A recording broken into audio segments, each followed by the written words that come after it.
أعوذ بالله السميع العليم من الشيطان الرجيم بسم الله الرحمن الرحيم السلام عليكم ورحمة الله وبركاته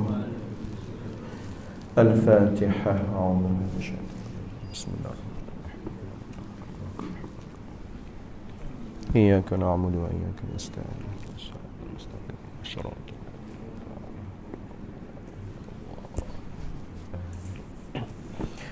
إن الحمد لله نحمده ونستعينه ونستغفره ونستهديه ونعوذ بالله من شرور أنفسنا ومن سيئات أعمالنا من يهده الله فلا مضل له ومن يضلله فلا هادي له أشهد أن لا إله إلا الله وحده لا شريك له وأشهد أن محمدا عبده ورسوله اللهم صل وسلم وبارك على حبيبنا سيدنا محمد وعلى آله وأصحابه أجمعين سبحانك لا علم لنا إلا ما علمتنا إنك أنت العليم الحكيم رب اشرح لي صدري ويسر لي أمري واحلل عقدة من لساني يفقه قولي ربي زدنا علما وارزقنا فهما ربي يسر ولا تعسر اللهم لا سهل إلا ما جعلته سهلا وأنت تجعل الحزن إذا شئت سهلا أما بعد قال الله سبحانه وتعالى في كتابه الكريم أعوذ بالله من الشيطان الرجيم إن هذا القرآن يهدي للتي هي أقوم صدق الله العظيم. Yang berbahagia Tuan Haji Khairi, pengerusi Masjid Nurul Hijrah Taman Intan Mas, Tuan Imam, anggota jawatan kuasa Masjid, ahli-ahli jemaah, muslimin, muslimat, hadirin hadirat, tuan-tuan, puan-puan rahimakumullah. Alhamdulillah dapat kita bertemu bersama pada pagi ini, datang hadir solat subuh berjemaah, berada di rumah Allah, berniat iktikaf, dan kita ambil masa, ruang, waktu, kesempatan yang ada, sama-sama kita berada dalam majlis ilmu Raudhatul Jannah, taman syurga. Moga-moga mendapat rahmah, barakah dan maghfirah daripada Allah Subhanahu wa taala, insya-Allah. Baiklah tuan-tuan, pagi ini kita tengok sambungan pengajian kitab Tafsir Al-Azhar, masih lagi surah Al-Baqarah, juzuk yang pertama, ayat yang ke-60.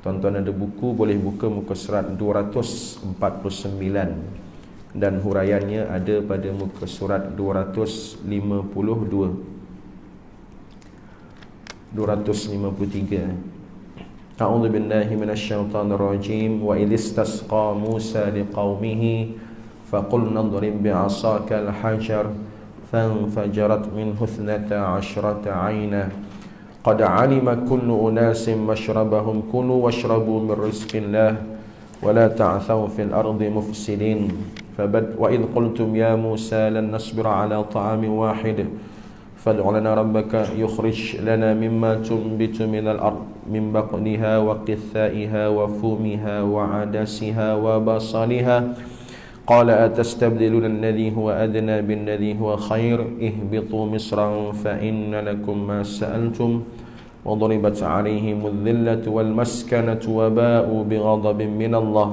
ذلك بأنهم كانوا يكفرون بآيات الله ويقتلون النبيين بغير الحق ذلك بما عصوا وكانوا يعتدون صدق الله العظيم. Baik, pada pagi ini kita tengok sambungan ayat yang ke-60, bagaimana pengkisahan oleh Allah Subhanahu wa taala kepada Rasulullah sallallahu alaihi wasallam.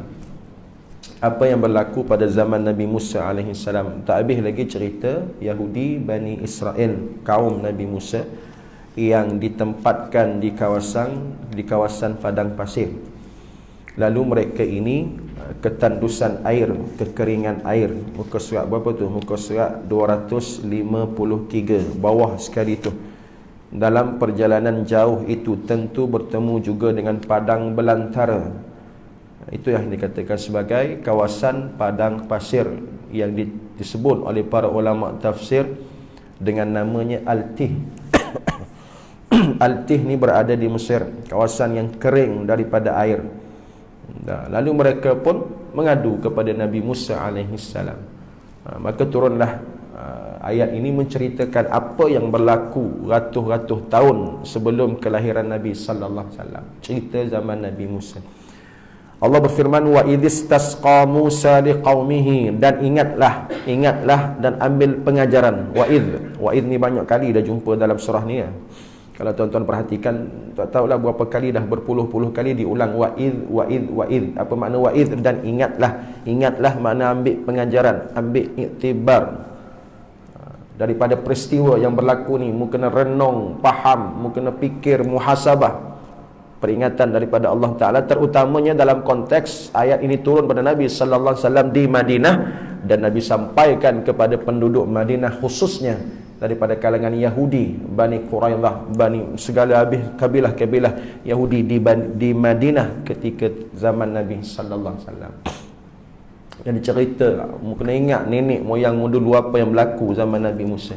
Antaranya ialah mereka berada di kawasan kering yang mana tidak ada air. Wa idhistasqa Musa, lalu mengadu pada Nabi Musa alaihi salam. Nasib baik zaman Nabi Musa tak. Baru ni minggu lepas kat Selangor, kat Kuala Lumpur tak ada air. Nak ngadu kat siapa? Nabi mana nak tolong tak? Nak ngadu kat siapa? Ngadu kat YB, dekat wakil rakyat pun dia kata aku pun tak ada air. Ngadu kat siapa? Menteri besar pun tak ada siapa boleh buat. Lalu mengadu kepada Nabi Musa. Nabi Musa ni ada mukjizat. Lalu Allah ceritakan liqaumihi istasqa. Istasqa makna apa? Minta air. Kan? Solat istisqa. Solat istisqa sunat, sunnah Nabi sallallahu alaihi wasallam apabila berlakunya musim kemarau. Musim kemarau kering, kontan, hujan tak turun, tak ada air. Yang baru ni bukan kat Kuala Lumpur, Selangor tu bukan hujan, bukan kering, tak. Air ada je, cuma pencemaran. Maka bekalan terputus. Istasqa makna apa? Istisqa, salat istisqa. Tak, minta dengan Allah Ta'ala. Lalu Nabi Musa pun istasqa. Siapa yang istasqa? Beristisqa. Siapa yang beristisqa? Nabi Musa alaihi salam. Nak tolong puak-puak ni. Puak-puak mana? Kaum dia. Di mana? Di padang pasir, di padang belantara yang kering daripada air. Apa kata Hamka? Kalau berjumpa dengan keadaan yang demikian. Keadaan yang demikian, susahnya. Sebelum ni cerita susah nak makan. Selesai dah susah nak makan kan? Ingat lagi cerita manna wassalwa. Tak ada makanan. Allah kata bereslah, tak ada makanan. Allah turunkan manna, madu wassalwa, daging burung puyuh. Pagi ni cerita minum pula. Tak? Kalau berjumpa dengan keadaan yang demikian, susah tu. Bani Israel itu sudah ribut. Bani Israel sudah ribut. Ribut tu bahasa Indonesia. Apa dia sudah ribut? Sudah bising. Tak? Sudah bising. Sudah geger. Geger tu Kelantan lah. Kamu tak faham. Geger makna heboh. Geger. Orang Kelantan tak guna perkataan bising. Geger dah. Belum apa-apa geger dah. Bising dah. Heboh dah. Indonesia kata udah ribut, mengomel dan melepaskan kata-kata yang menunjukkan jiwa yang kecil. Berjiwa kecil rupanya Yahudi ini. Sembang yang kencang. Kalau bahasa orang muda ini dah, sembang kencang. Tak, tapi rupanya berjiwa kecil. Berjiwa kecil makna manja. Sebelum ni pun Hamka sudah mengkritik. Hamka sudah mengkritik berbagai-bagai sifat negatif yang ada pada Yahudi Bani Israel. Supaya kita kenal Yahudi ni, jangan ambil sifat dia. Manja, tak tahan uji. Tak mudah mengadu kepada Nabi Musa. Tiba di tempat yang kering, kurang air, mereka mengomel, mengapa kami dibawa ke tempat ini? Tidak ada daya ketahanan, tidak ada daya kesabaran. Lalu mengadu kepada Nabi Musa. Nabi Musa istasqa, maka Nabi Musa beristisqa, minta air. Faqul nadrib, mengadu pada Allah Ta'ala. Ya Allah, hamba umat aku ni, kaum masyarakat aku ni perlukan kepada air. Itu cerita dia. Maka apa jawapan Allah Ta'ala? Faqulna, maka telah berfirman, Tuhan telah berfirman, kami itu Allah Ta'ala lah. Tak, perintah Allah, idrib bi'asakal hajar. Nak ayo, beres je. Tapi ada syarat dia. Wahai Musa, idrib. Idrib makna pukul. Pukul lah. Kelantan kata katok. Idrib ni daripada perkataan daraba. Darabani wabaka syatamani washtaka. Itu peribahasa Arab. Daraba makna pukul. Yang ni arahan Allah Ta'ala, fi'lul amri. Kalau kita mengaji bahasa Arab, kata perintah. Perintah siapa yang perintah? Allah Ta'ala. Perintah pada siapa? Nabi Musa alaihi salam. Sebab apa? Sebab di tangan Nabi Musa sentiasa ada asa. Asa makna apa? Tongkat. Dan tongkat Nabi Musa itu ialah mukjizat daripada Allah Ta'ala. Tongkat bukan sebarang tongkat. Mukjizat. Bila dicampak boleh bertukar menjadi ular. Orang tambah-tambah ada tongkat, campak tukar jadi ular tak. Habis-habis tongkat kita orang biasa ni boleh pukul ular lah. Pukul ular tu boleh, tapi campak jadi ular tidak, tak mungkin. Sebab apa? Sebab bila dicampak bertukar menjadi ular merupakan mukjizat daripada Allah Ta'ala kepada Nabi Musa untuk berdepan dengan menteri-menteri, pegawai-pegawai istana, tukang-tukang sihir zaman Fir'aun. Tukang-tukang sihir pegawai istana zaman Fir'aun ni, dia ada ilmu sihir. Rupanya Nabi Musa lagi hebat. Campak tongkat je, lagi hebat. Tu cara Allah Ta'ala memberikan mukjizat sesuai dengan zamannya. Sesuai dengan zaman Nabi Musa ketika itu. Maka dengan asa, bi'asaka al-hajar, maka perintah Allah Ta'ala kepada Nabi Musa alaihi salam. Muka surat berapa tu? Hamka Ulas 254. Mengapa kehidupan kami yang senang cukup air disuruh meninggalkannya? Dulu ada je air. Tengok, masih lagi cerita manjanya, kecilnya jiwa Yahudi ni. Duk mengenang, dulu elok je ada air, sekarang ni duk di padang pasir tak ada air. Apa kami disuruh mati? Nak hukum kami sampai mati ke? Lalu Nabi Musa AS pun memohonlah kepada Tuhan agar mereka diberikan air. Sampai tara tu layanan istimewanya Allah Ta'ala kepada bangsa terpilih ni, umat terpilih ni, kaum terpilih ni. Tapi sudahnya mereka tak reti bersyukur. Mereka bertukar daripada umat terpilih, bangsa terpilih, kaum terpilih kepada bangsa terlaknat. Sehinggalah hari kiamat kita pun ulang dalam solat kita, al-maghdubi alaihim. Itulah bangsanya Yahudi, laknatullah, al-maghdubi alaihim, dengan makna yang dimurkai oleh Allah sampai kiamat. Kerana mereka tidak reti bersyukur. Nak makan bagi makan, nak minum bagi minum.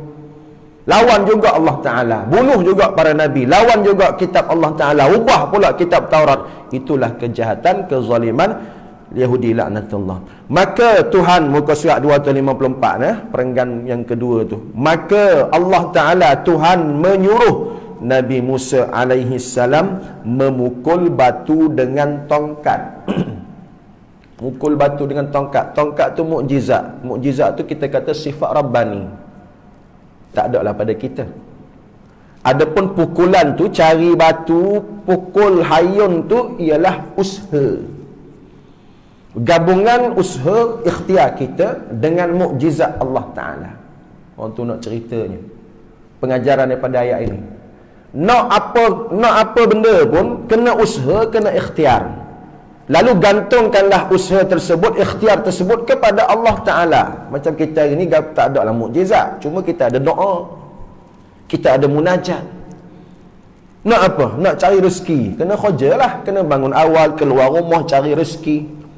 Nak pandai, nak ilmu, kena mengaji, kena datang kuliah, kena buka kitab, kena baca buku, kena datang sekolah. Lalu segala ikhtiar, segala usaha tadi kita ikat dengan sesuatu yang bersifat Rabbani. Apa makna Rabbani? Sesuatu yang bersifat adanya unsur hubungan antara hamba dengan Allah Ta'ala. Kalau Nabi Musa, dari segi Rabbaninya ialah, bukan Nabi Musa seorang lah, mana-mana Nabi yang diberikan mukjizat, iaitu adanya mukjizat. Tongkat. Kalau Nabi sallallahu alaihi wasallam, mukjizat paling besar Al-Quran tu sendiri, kekuatan kepada Nabi sallallahu alaihi wasallam. Al-Quran itu mukjizat. Kalau kita tak ada mukjizat, walaupun tak ada mukjizat, tapi Allah buka pintu doa. Pintu bermunajat kepada Allah Ta'ala. Tapi doa, kalau semata-mata doa, tak mahu juga. Pagi ni bangkit, lapar pula nak sarapan, lalu berdoa, ya Allah, turunkanlah manna wassalwa. Sebagaimana kamu turunkan pada Yahudi. Tabak tak turun pun, kebulu sampai ke tengah hari lah. Kalau tak usaha cari.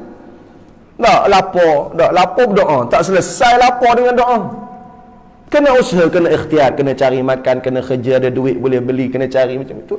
Itu dia punya fitrahnya, nak diajar kepada kita. Walaupun Nabi Musa alaihissalam kita kata, Allah apa payahnya? Dah Nabi Musa kan Nabi Musa minta turunkanlah hujan. Cuba fikir logik. Apa susahnya? Kenapa Allah tak turunkan hujan? Sebab apa? Sebab bila turun hujan tidak ada nilai mukjizat dah. Apa peliknya? Hujan. Apa nilai mukjizatnya? Tapi nak cerita, nak tunjuknya, wahai Yahudi, Bani Israel tu, mu tengok tu, Nabi Musa ni Nabi, ada tongkat dia tu mukjizat. Maknanya ada relation, ada connection, ada hubungan dia ni Nabi dengan pertolongan Allah Ta'ala. Tak beriman lagi tak tahu lah, memang tak beriman pun sudahnya lawan juga Nabi Musa. Inilah degilnya Yahudi, Bani Israel lah, nak tahu. Kalau kita fikir logik, dah minta air, hujan lah. Zaman kita hari ni dah istisqa, solat istisqa, minta air, minta hujan, tak ada cara lain dah. Cara apa lagi? Hujan sumber air. Tapi tidak berlaku kepada Nabi Musa alaihissalam. Allah tak turunkan hujan. Allah nak ceritanya ni, mu tengok tu wahai Bani Israel, mu nak air, diberikan air melalui Nabi Musa, kena beriman sungguh-sungguh dengan Nabi Musa tu. Tongkat dia tu mukjizat daripada Allah, lalu perintahnya apa dia? Idrib bi'asaka, dengan tongkat tadilah maka kamu pergi pukul al-hajar. Hajar batu.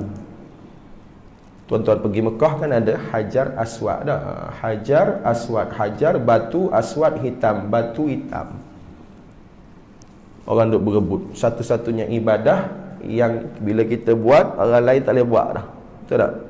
Tak boleh buat serentak. Seorang je cium batu tu. Itu sunnah Nabi sallallahu alaihi wasallam. Tapi sampai berebut-rebut, tolak-tolak, bergaduh tu tak, bukan sunnah lagi dah. Al-hajar makna batu. Maknanya air diturunkan melalui cara yang luar biasa, bukan cara biasa. Kalau cara biasa, hujan. Kenapa bukan cara biasa? Allah nak bagi mesej. Allahu Akbar, Maha Suci Allah. Itulah Nabi Musa alaihissalam dengan kekuatan tongkatnya Allah berikan mukjizat. Sebenarnya cerita tongkat ni bukan ayat ni, ingat lagi tak kita baca sebelum ni kan, apabila Nabi Musa dikejar oleh Fir'aun, dikejar oleh tentera-tentera Fir'aun, lari sampai menuju ke Lautan Merah. Itu pun Allah suruh idrib bi'asakal bahr, maka pukullah dengan tongkat kamu itu laut itu. Nabi Musa alaihissalam memukul dengan tongkatnya, maka terbelahlah lautan menjadi 12 lorong, menyelamatkan pengikut Nabi Musa sampai ke seberang Sinai. Lalu Fir'aun pun ikut, Fir'aun pun kejar. Maka apabila selamat Nabi Musa, lalu lautan yang terbelah itu kembali menjadi kepada bentuk asal, melemaskan, menenggelamkan Fir'aun dan kuncu-kuncunya. Itu cerita sebelum ni. Pagi ni cerita pukul dengan tongkat tadi, pukul batu. Tak, maka Tuhan menyuruh Nabi Musa AS memukul batu dengan tongkat. Itu dia. Jadi fahamnya ialah, nak sesuatu kena ikhtiar, kena usaha, kena cari batu tu. Walaupun dia Musa, walaupun dia tu Nabi. Bukan kata Allah tolong mudah-mudah je lah Nabi ni turun hujan selesai. Tak, Nabi Musa kena pergi cari, kena bawa tongkat dia, kena pukul dengan pukulan yang hebat. Lalu daripada batu tadi, maka memancarlah darinya 12 mata air. Fanfajarat minhu 12 aina. Batu tadi dalam kitab tafsir sebut, dalam Quran dia tak ada sebut, dia tak detail. Dalam Quran sekadar dia sebut al-hajar, batu. Lalu ditafsirkan dengan berbagai-bagai tafsiran. Antaranya disebut oleh ulama tafsir, batu tadi berbentuk segi 4. Ada 4 penjuri, ada 4 penjuru. Tidaklah terlalu besar, tetapi tidak terlalu kecil, tidak terlalu nipis, tidak terlalu tebal. Batu tu. Dan tongkat itu dipukul dengan daya usaha ikhtiar Nabi Musa AS. Maka lepas pada pukul dengan tongkat, maka batu itu memancarkan daripadanya 12 mata air. Ithnata asyrata. Ithnata 2, asyrata 10. 2 tambah 10 12. Mengapa 12? Sama macam cerita tadilah, cerita hak lari daripada Musa tu. 12 lorong, lautan tu boleh membuat 12 lorong. Kalau kita kata 12 highway lah. Ada kat Malaysia ni highway 12 lorong ada. Habis-habis pun rasanya 4, 3. Kalau dekat Songkai tu lagi lah kecil.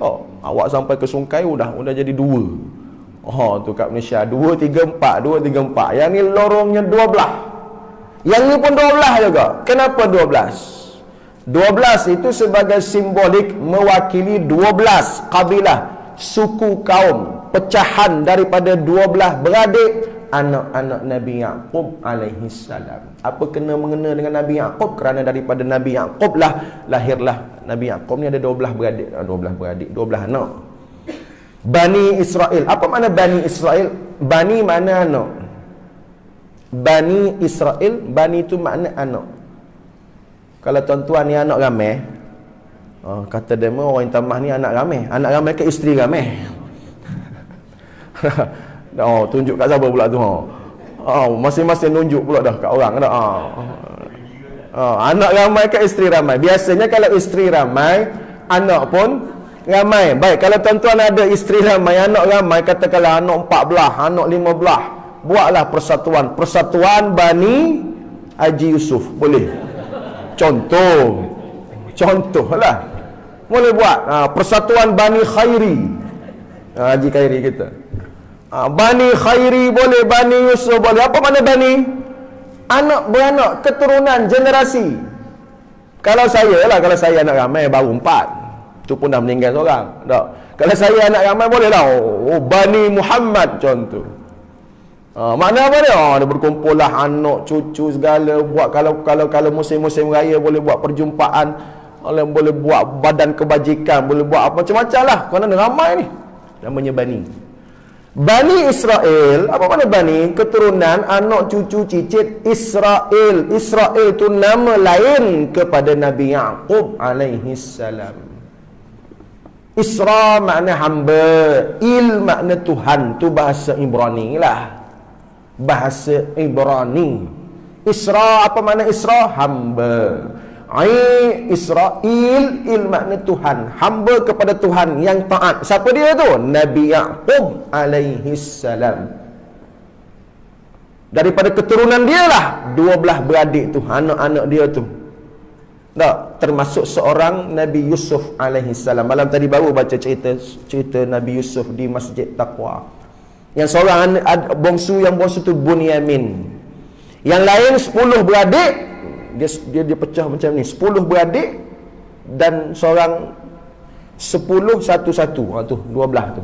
12. 10 beradik hak pedajar Nabi Yusuf. Nabi Yusuf seorang, dan yang bongsu yang tak terlibat pun dikatakan oleh dalam sumber Israeliat Nabi juga. Daripada 12 tu, seorang Nabi yang disebut dalam Quran, seorang Nabi tak sebut dalam Quran. Siapa dia?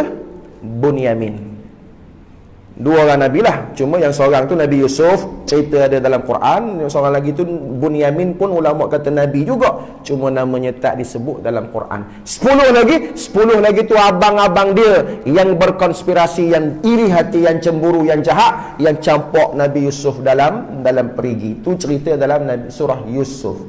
Barulah nampak 12 orang. Daripada 12 orang inilah maka pecah. Salah seorangnya bernama Yahuda. Daripada susur galur Yahuda lah maka dapatlah nama Yahudi. Sampai hari ni keturunan tu duk ada dekat Amerika no Belambak, dekat Israel no Belambak, dekat mana lagi? Dekat Malaysia ada ke? Dekat Intamas ada ke? Janganlah. Tu keturunan mereka tu menguasai dunia. Syarikat-syarikat dia punya CEO-nya ramai, ber-CEO kan syarikat Yahudi. Termasuk apa yang koma tengok hari-hari. Koma aku pun tengok hari-hari juga. Facebook. Katakan orang dah. Tuan-tuan duk buka hari-hari Facebook tu. Anak syarikat Facebook, WhatsApp tu. Tuan-tuan duk buka hari-hari WhatsApp tu. WhatsApp, Facebook, Instagram. Adik-beradik dia lah tu. Company yang sama. Siapa tokennya? Mark Zuckerberg. Mark Zuckerberg tu Jawa ke? Ke Banjar? Mark Zuckerberg tu Yahudi lah kot. Ni syarikat rokok, dah kena pula pagi ni. Nak kena orang isap rokok pula. Syarikat rokok, siapa dia ada atas tu? Morris tu apa nama? John Morris ke apa, saya lupa nama. John and Morris ke? Marlboro tu. Lepas ni jangan isap Marlboro. Isap apa? Dunhill. Lebih kurang je dah. Ni syarikat rokok ni Yahudi, bapa Yahudi tu. Dulu McDonald, tapi sekarang ni McDonald kat Malaysia ni dia dah isytiharkan bebas daripada kaitan dengan Yahudi. Itu dia punya untuk membersihkan nama dia. Kau mau nak makanlah. Tapi aku suruh pun tidak, larang pun tidak. McDonald. Coca-Cola masih lagi. Itu antara nama-nama syarikat-syarikat besar menguasai dunia, brand dunia ni. Coca-Cola ni bukan brand Perak, bukan jenama Perak, bukan jenama Malaysia, brand dunia. Coca-Cola, McDonald. Tak, siapa tadi WhatsApp-nya dengan Facebook-nya, itulah kita ni. Memang duduk dalam penguasaan mereka ini. Daripada 12 keturunan Nabi-Nabi tadi. Baik, balik kepada ayat kita ni. 12 memancarnya pancaran mata air. Ithnata asyrata aina dengan makna mata air. Aina kadang-kadang mata kepala pun ainun juga ada. Ainun mata. Anak-anak kita duk mengapai di sekolah pasti tu. Dah ainun mata kata dia. Yang ni aina makna mata, tapi bukan mata kepala, mata air yang menjadi sumber kepada terkeluarnya, terpancarnya, memancarnya air yang lebat. Lebat ke air? Air hujan lebat dah. Air kita panggil apa? Yang banyaklah, yang menjadi sumber kepada padang pasir ketika itu menjadi tempat minuman. Qad alima kullu unasim masyrabahum, Allah sebut. Maka tahulah masing-masing tahu. Fanfajarat min husnata asyrata aina, qad alima, maka telah tahulah setiap unasin setiap manusia. Ulama mentafsirkan setiap suku kabilah, maknanya tak berebut. Bani Quraizah ada tempat dia. Hak ni apa dia ni? Mustalak gang-gang ni pula. Yahudi Qainuqa yang ni pula. Keturunan daripada Yahuda macam ni pula. Ya, ada nama saya tak apel lah tuan-tuan tak. Suku Raven. Ini 10 beradik ni. Nama-nama tak perlu hafal lah kot. Nama pun pelik-pelik.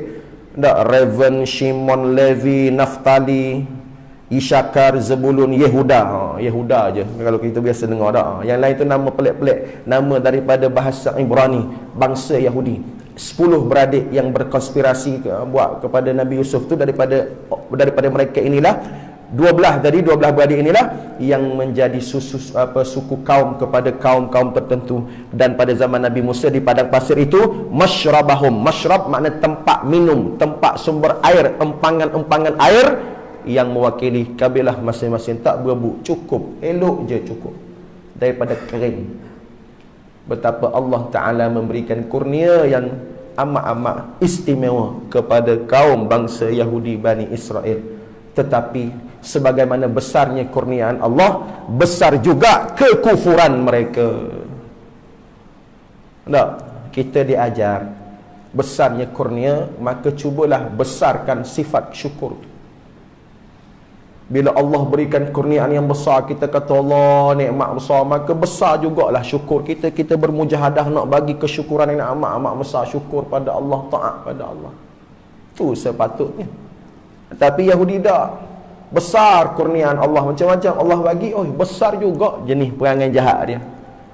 Amat hebat juga kekufurannya. Lawan Nabi, bukan setakat lawan Nabi, bunuh Nabi, ubah kitab Taurat, reka-reka ayat sendiri, menghina agama Allah, menghina utusan Allah, macam-macam perangai kejahatan mereka ini. Baik, qad alima kullu unasim masyrabahum. Jadi tiap-tiap kabilah, tiap-tiap suku kaum ada masyrabnya, ada tempat ambil airnya. Dan sebagaimana rahmat, apa kata Hamka muka surat 254, dan sebagaimana rahmat turunnya manna dan salwa, disuruhkan juga kepada mereka agar nikmat ini diterima dengan syukur. Kalau bukanlah dengan mukjizat dan kurnia Allah, tidaklah mereka akan mendapat air di tempat sekering itu, padang pasir yang tandus. Tak munasabah, padang nama pun padang pasir. Ada air, banyak tu, sampai banyak tu air. Kita kata tak munasabah. Kita kata tak munasabah. Tapi dengan campur tangan kuasa Allah, iradat Allah, mukjizat, benda tu jadi munasabah. Tak pelik. Nama pun mukjizat. Macam cerita Isra Mi'raj lah tak? Tak munasabah. Naik ke langit. Bukan setakat naik ke langit. Daripada Masjidil Haram ke Palestin, satu malam je. Orang tak ada iman. Duk cerita depan Abu Jahal. Memang dia gelak lah. Duk cerita benda tu depan Abu Jahal. Oh, tak munasabah, bohonglah Muhammad ni. Ada ke daripada Mekah ke Palestin satu malam? Zaman tak ada kapal terbang, zaman tak ada kereta api. Daripada Palestin pula naik ke langit tujuh lapis ke Sidratul Muntaha, patah balik pada malam yang sama. Tak munasabah kata dia. Bagi orang yang tidak ada iman. Walhal itu mukjizat, apa nak pelik? Samalah ni pun. Tak, di kawasan yang tandus tidak ada air kering kontan, tiba-tiba dengan mukjizat Allah Ta'ala beri kepada Nabi Musa tongkatnya tadi, dipukulnya batu 4 penjuru tadi, maka memancarlah 12 sumber air masyrabahum. Lalu datanglah perintah Allah.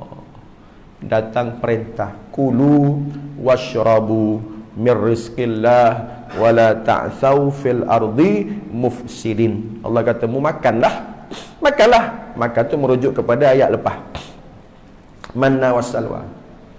Mu makanlah. Mu tak ada makan, mu minta makan, aku turun makan. Kulu, makanlah. Perintah Allah, makan. Manna wassalwa. Washrabu, minumlah. Minum.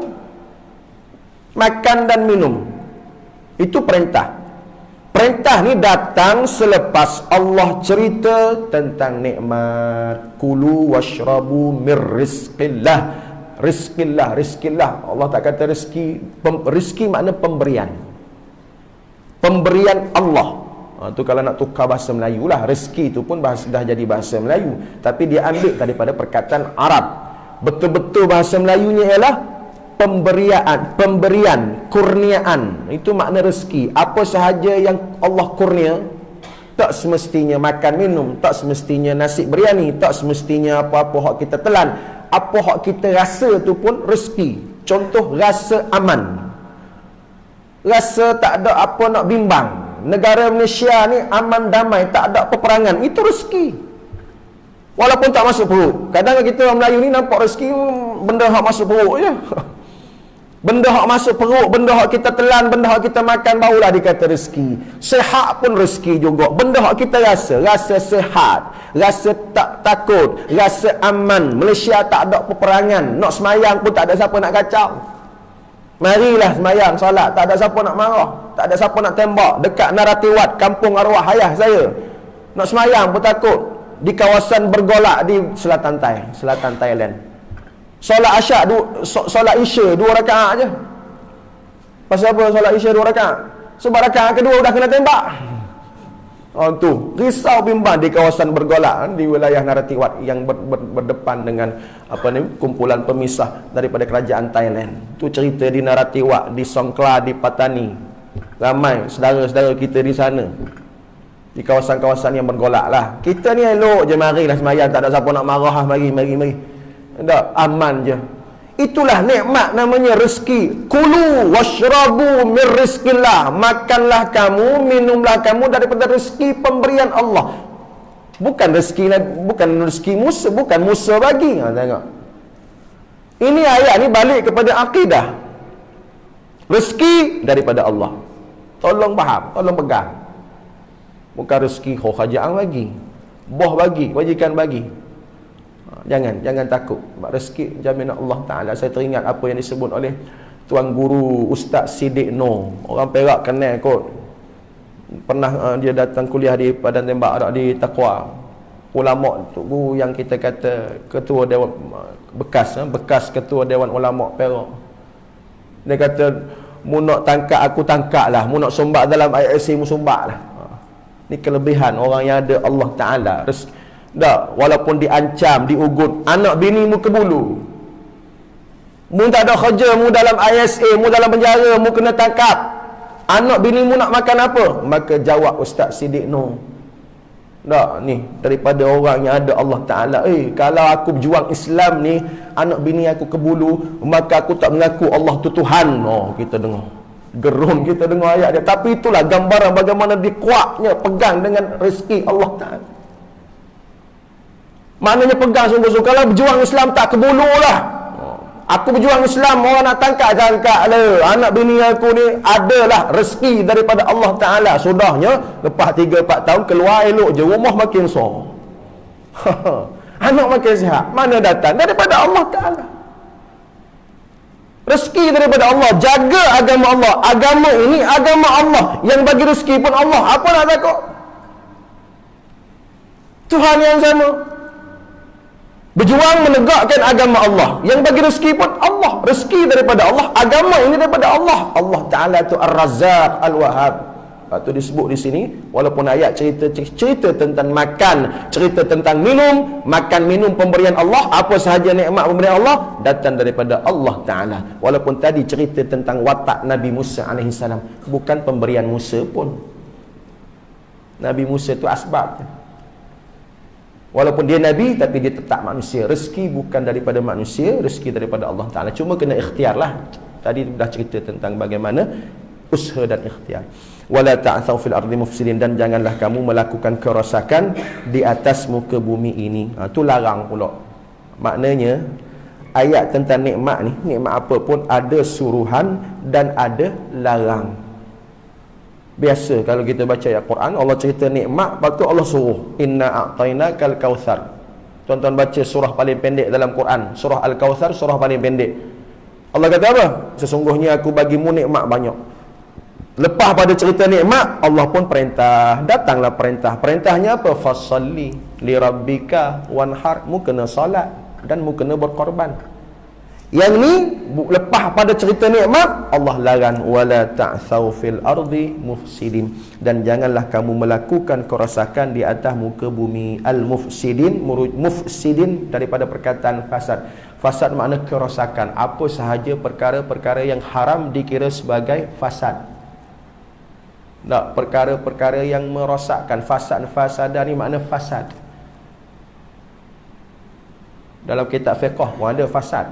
Dalam kitab fiqh sebut jual beli yang fasad, jual beli yang rosak.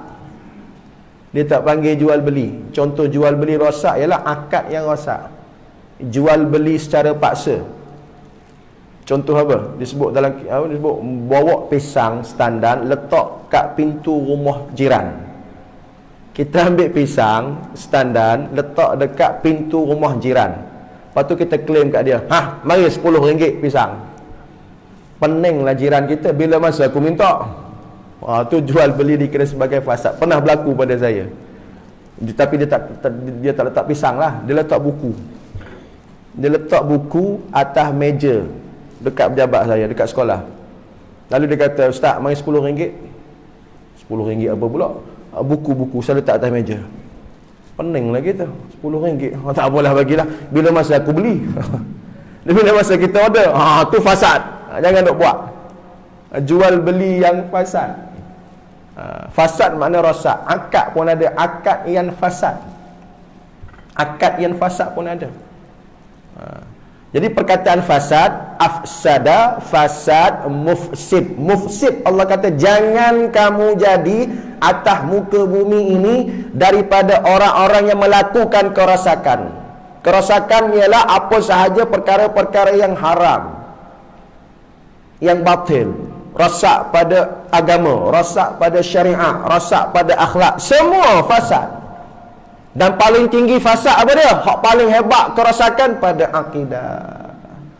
Rosak pada akidah. Bila mengatakan rezeki daripada manusia, bila mengatakan undang-undang Allah zalim, itu semua al-fasad. Dan kerosakan ini dilakukan lagi Allah marah apabila dia buat benda tu lepas pada Allah bagi nikmat. Inilah sifat Yahudi. Allah bagi nikmat macam-macam, tetap juga melakukan kerosakan. Sebab tu ayat ni datang ibrah, pengajaran kepada Nabi Muhammad SAW. Nabi baca dekat Yahudi kat Madinah ketika ayat tu turun, sampai pada kita ayat ni sampai hari ni, sampai kiamat. Maka fahamlah, rupanya di sebalik nikmat Allah Ta'ala ada larangan, di sebalik nikmat Allah Ta'ala ada kewajipan. Kewajipannya syukur, mensyukuri nikmat Allah Ta'ala, dan jangan melakukan al-fasad, kerosakan. Apa sahaja nikmat, saya bagi contoh depan saya ni. Nikmat ni, nikmat teknologi ni. Ini nikmat teknologi. Walaupun daripada Yahudi, daripada orang barat, tapi kita gunakan dalam keadaan yang betul, bukan fasad. Nikmat line internet tu nikmat, telefon tu nikmat, live, boleh dengar orang di mana ceruk dunia boleh tengok. Maka jangan digunakan nikmat teknologi ini, nikmat kecanggihan ini pada perkara-perkara fasad. Guna pada perkara baik, rakam kuliah, sebarkan dakwah, ngajak orang ke kuliah, itu semua ialah cara untuk kita menyatakan syukur di atas nikmat Allah Ta'ala. La in syakartum la azidannakum. Kalau mu syukur nikmat aku, Allah tambah lagi. Wala in kafartum, kalau kamu kufur, maka azab Allah itu inna azabi lasyadid, amat-amat berat di sisi Allah Ta'ala. Wa iyadzubillah. Cukuplah setakat tu tuan-tuan. Saya pun tak boleh cukuplah setakat tu, walaupun sekadar satu ayat sahaja. Kami pun guru-guru takmir baru dapat warning, kuliah subuh cukup hanya setengah jam, tapi rasanya udah lebih 10 minit. Yang salahnya AJK Masjid, bukan aku. Sebab AJK Masjid tak tegur dah. Gurau je lah. Anda dapat warning dah. Kuliah maghrib setakat isyak, kuliah subuh 30 minit, setengah jam, walaupun dah lebih 10 minit. Harap-harap dia orang maaf lah. Cukup setakat itu, insya-Allah kita sambung pada bulan hadapan. Ayat seterusnya minggu yang kedua, hari Sabtu. Aqulu qawli hadza astaghfirullahalazim li wa lakum wa billahi taufiq hidayah. Assalamualaikum warahmatullahi wabarakatuh. A'udzu billahi minasyaitonir rajim. Bismillahirrahmanirrahim. Alhamdulillah, salatu wassalamu ala Rasulillah wa ala alihi wa ashabihi wa man walah.